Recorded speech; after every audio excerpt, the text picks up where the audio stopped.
I worked as a county sheriff for a small, unremarkable town in New Hampshire. I was called to the local middle school one night about 6:30 p.m. on a complaint that there were some kids on the property harassing a group of students who stayed late rehearsing a school play. The entire thing sounded a bit ridiculous, but sometimes just showing up with the squad car is enough to set unruly kids straight. I arrived at the school and didn't see any kids hanging around outside. I went in the building and found the students in the cafeteria, along with 3 teachers. The story they told me was that there were a group of 6 or 7 kids outside who all looked between 10 to 14 years old, and apparently they were all dressed in Amish-type clothes and kept going from window to window, banging on the glass, asking to be let in.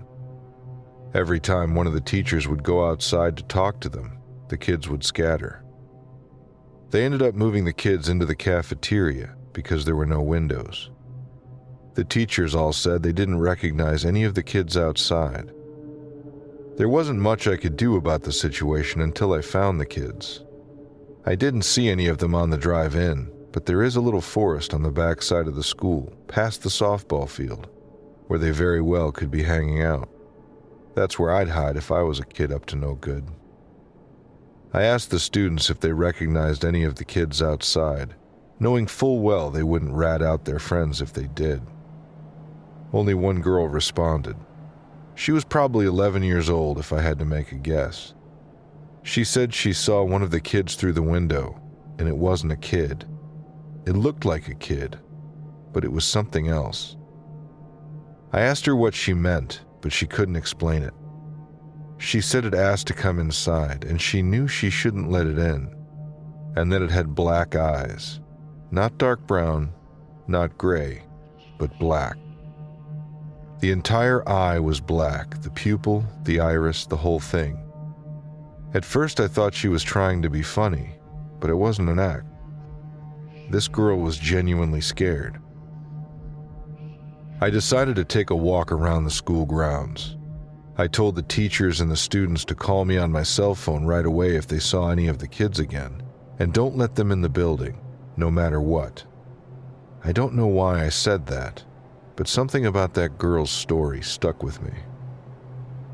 I walked the entire perimeter of the school and came up with nothing. I decided to take a look in the forest and see if I could see any signs of them in there. The sun was beginning to set, but it wasn't yet dark enough for a flashlight. If I was going to take a look in the woods, I should do it now. I didn't find anything out of the ordinary, but something felt off. I couldn't quite place the feeling, but as soon as I stepped past the trees, I just knew. My phone rang not 30 seconds later. It was one of the teachers. She said the kids were back and were banging at the library window. I ran back to the school, hoping to be fast enough to catch these kids. I reached the library but didn't see a soul.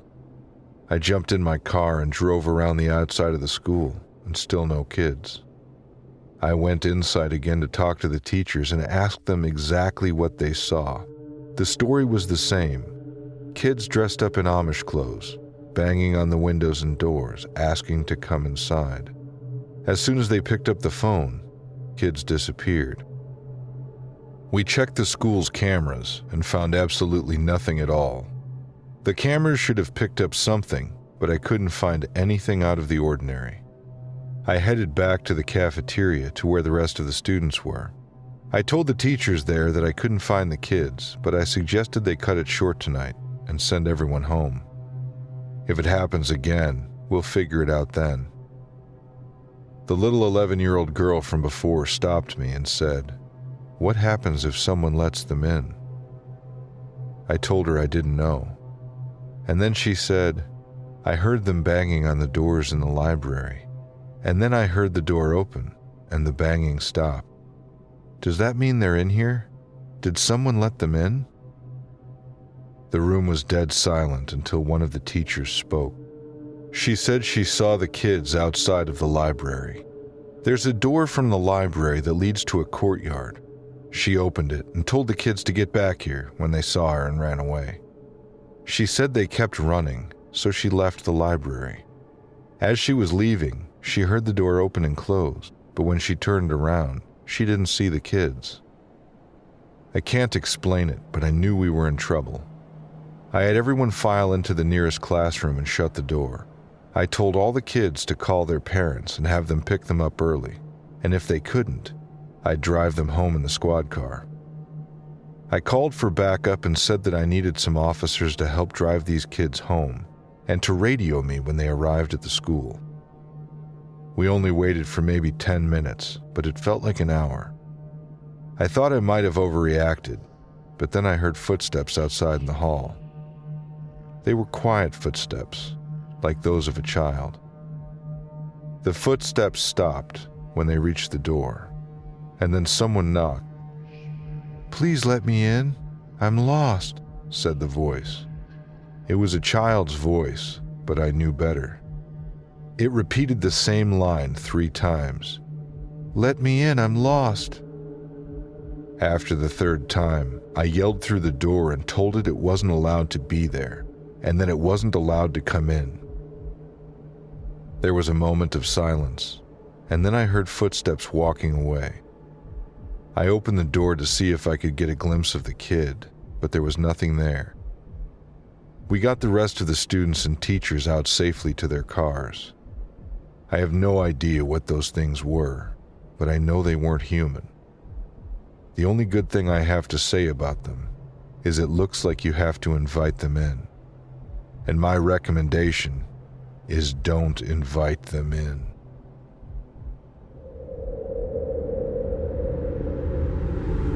When I was 17, my high school sponsored an end-of-the-year trip to New York City. We had spent the day sightseeing.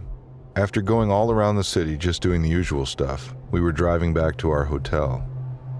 I was listening to music on my headphones. I didn't really feel like socializing much with anybody. To be honest, I was in kind of an irritable mood in general back then. Also, my class had gotten mixed up with some other people I didn't really know, and my classmates were all on the lower deck of the bus. I was stuck sitting next to some loud, obnoxious kid. He kept fidgeting around and yelling to his buddies across the bus. Anyway, I'm sitting there listening to my music, trying to tune out all the irritating people. I was looking out the window as we were driving through what I would describe as a semi-industrial part of town. Just a lot of plain buildings, warehouses and stuff. I think the school got a deal on a cheap, out-of-the-way hotel. We were almost back and I was making sure I had everything. The kid next to me elbowed me accidentally and I turned toward him to tell him to watch out. And then, as soon as I turned my face back to the window, I saw something move in my peripheral vision. It was something densely black and shadowy. We were in front of the hotel now, but we were stopped at a red light. We had to go around the corner to the parking area. At that same moment, this feeling of complete coldness enveloped my whole body. I got this deep, panicky feeling, and I looked straight in front of me, not wanting to look back out through the window. It's hard to explain how it made me feel. I've never had that kind of feeling of desolation for seemingly no reason. I felt scared, but also part of me thought I was being really silly. It sounds ridiculous, but it really took a lot of strength for me to gather enough courage to look outside the window again. I forced myself, and of course, I saw the usual scene. But then something moved in my periphery again. The hotel had this high wall in front of it, like maybe 12 feet high. Something was moving on top of it. And at that point, I think my mouth literally dropped open while I stared. It wasn't just a glimpse this time. I was staring at it for what seemed like hours, but was probably 30 seconds, or however long it took for the light to turn green and the bus to start driving again. Like I said, it was this really dense moving darkness, real shadowy, subtle movement that you wouldn't realize was there unless you caught the movement at just the right time. I want to describe it as something like the way flames move, with the fumes and the flame and the smoke, but it was absolutely all black. It was getting dark outside, but I was still able to discern all its body parts and movements.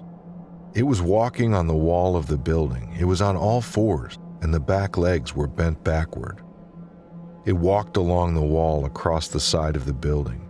At that point, it turned its head straight toward me. It had a demonic face with red eyes, and it had horns. I literally had to rip my eyes away from looking at it and force myself to stare ahead of me. I was a mess. I was shaking and felt like I was going to have a heart attack, and I was freezing cold all over. That feeling of dread was something completely unfamiliar to me. It was unimaginable. I felt like my mind was screaming because it had witnessed something it knew it shouldn't have. As if I had seen into another plane of existence, it was completely alien to what was happening around me on the bus. I felt like I was forced to look back, and it caught my sight immediately and stared straight into my eyes for what seemed like forever. Then it jumped to the first level of the roof, and the bus started driving away. It's so hard to convey this, but the experience seemed to go on and on forever, even though it had to be only 30 seconds or so. I started coming back to my senses and gradually tuned back into all the noise and laughing around me. Not one person had sensed anything wrong. But then the kid next to me looked over, and I must have looked deranged. He asked me if anything was wrong and if I needed to call the teacher. All I could do was mutter that I was fine. I mean, can you imagine trying to describe what I'd just gone through? I really did not want to go in the hotel knowing that thing was present somewhere. I couldn't sleep that night, and I had a terrible headache for the rest of the trip. I was a mess, and I couldn't wait to go home. Since then, I've had this phobia about noticing things in my peripheral vision, like something's going to creep out from some hellish alternate world. I understand it seems crazy and unbelievable, and I haven't felt comfortable talking about it with anybody. I've wanted to tell one of my friends, but I feel like they would just shrug me off, and I don't want it to isolate me from people. It had such an unsettling effect on me that I actually started wanting people to be around a lot more than I ever used to. Anyway, thanks for letting me share.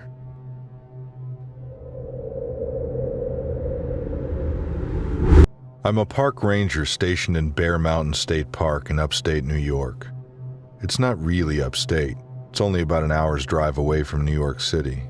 In the summer months, droves of people from the boroughs flock to the park to experience even a small sliver of nature. Most of my days are spent responding to overly ambitious hikers who either get lost or hurt themselves while up on the mountain. Now that it's much cooler, traffic to the park is slowed down to almost zilch, and I get a few months of breathing room and tranquility in the outdoors. I became a park ranger for that very reason, to spend time outside in the places I love and to get paid doing it. I'm from the city myself, and I found solace in the fact that every summer we'd leave behind the concrete and traffic and spend a week at my uncle's cabin up in the mountains. A few weeks ago, I took a mini vacation. I had some things to get done around my house, but I decided to take 2 days for a solo overnight hike through a seldom-traveled stretch of the park. It would turn out to be a fateful decision.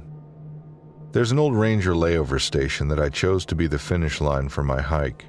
It would cut out the need to bring a tent and was easier to keep warm with a solid roof and 4 walls. I set out the morning of, and the buzzing of everyday life quickly washed away from my consciousness. I tend to lose myself in the woods, not literally lost, but I let my mind wander wherever it wants as I take in all the sounds and smells around me.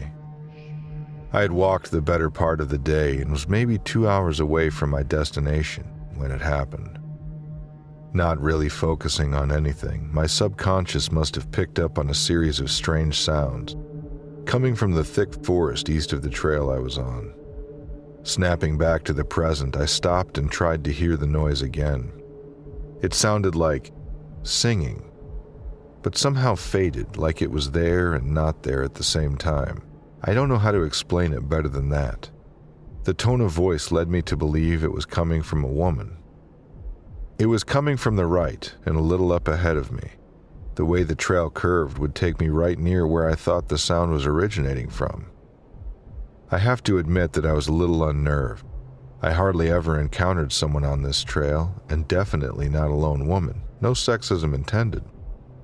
I figured that someone just singing in the forest was harmless enough, and decided to continue along and come what may. But as I rounded the bend, the singing stopped. She was staring directly at me as I came around the curve, and I came to a full stop. She was dressed in tattered and filthy rags, and her hair was matted down to her head.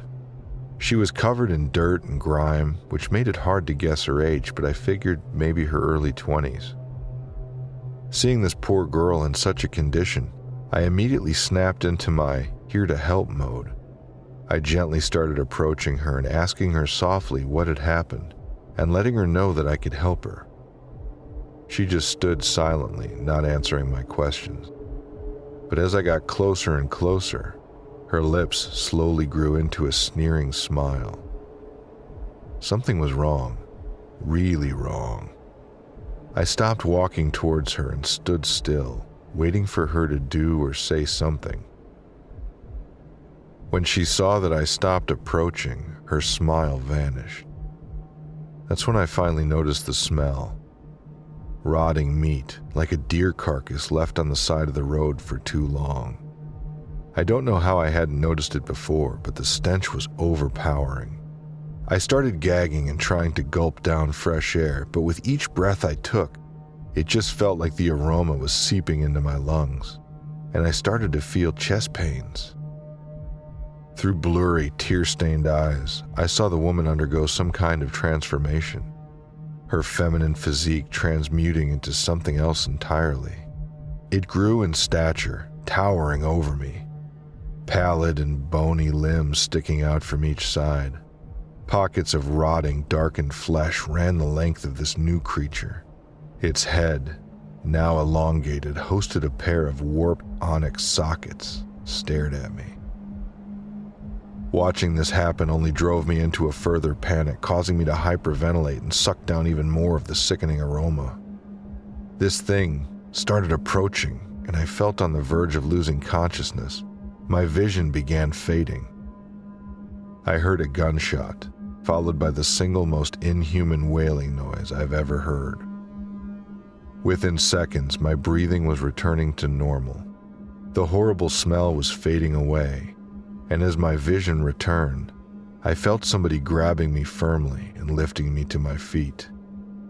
My initial reaction was to fight, but it was a man's voice, and I quickly restrained myself. Able to see again, I took a look at the man, a pair of them actually. I couldn't see their faces. They were both wearing gas masks. They were wearing military camouflage, but had no rank or insignia of any kind showing.